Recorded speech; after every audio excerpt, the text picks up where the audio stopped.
Welcome to After the Checkered Flag on SupercrossLive.com. I'm Daniel Blair, Ricky Carmichael with you. And Ricky, that was a fun night of racing. And before the main, you said you wanted a fight and a battle, and you wanted Craig Mosman.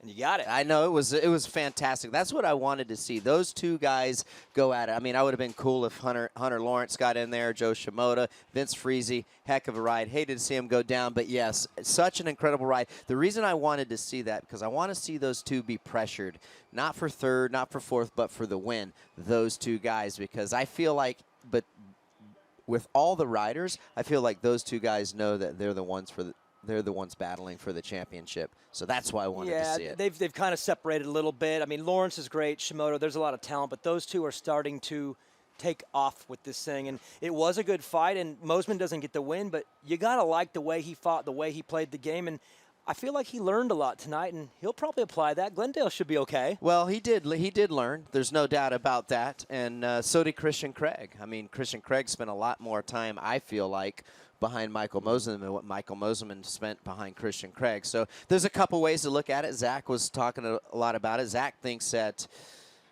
Michael wouldn't have lost confidence by getting past. See, I feel like maybe he would. I don't think anyone wants to get passed by their competitors. Caught, passed, and then pulled away just a little bit by his competitors. So I don't know. The cool thing is we'll get to see what happens next week, right? The best part is we find out on Saturday right. what he learned and how he applies it. He's got good people around him, too. So if they yeah. keep him on the right track, he could bounce from this and maybe go deeper in the main event, maybe get the win. And Hunter Lawrence, third place in the night. Not his best showing of the season, but he stays consistent, and he stays in the title fight. Yeah, I mean, he's right there, and he's just doing exactly what he needs to do. Be there every weekend, but eventually I think he's going to have to get that elusive win.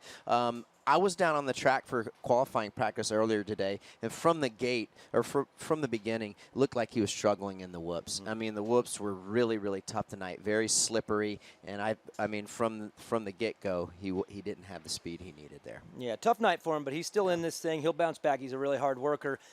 Pivot to the 450 class. Again, we wanted a fight and a battle. That's what you wanted, and we got another one. Yeah, it was good, and, you know, basically the top guys fighting for the win. Loved it. Some chaos there with Jason Anderson and Ken Roxon.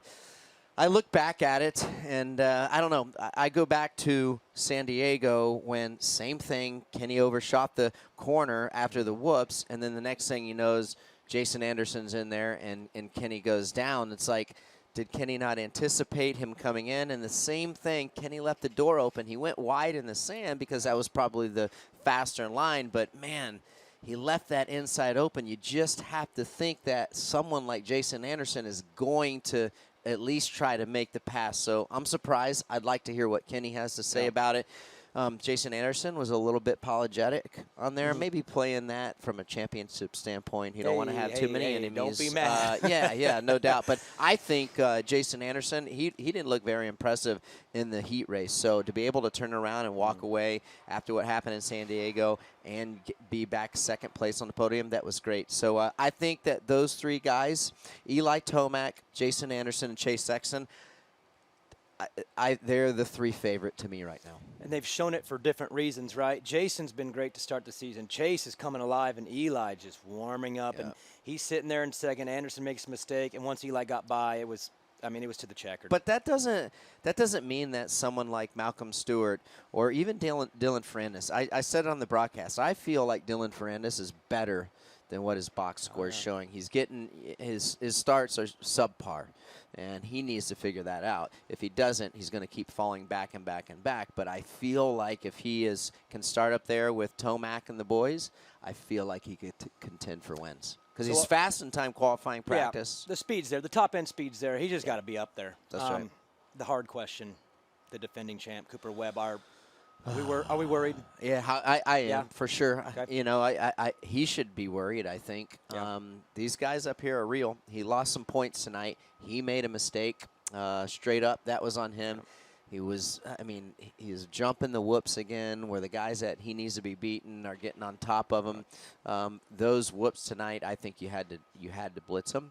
So I'm not sure what's going on. I don't think he'll tell us what's going on, unfortunately for us. But clearly, I think the whole Red Bull KTM team in general is on the struggle bus right now. And we saw a little discussion going on there midnight, and they're trying to figure some things out, and it doesn't look like they did. No, So, no, they haven't. Well, the best part is, Again, we're going back to Supercross. We're going to Glendale. This is going to be great. I First love that Triple place. Crown of the year, too.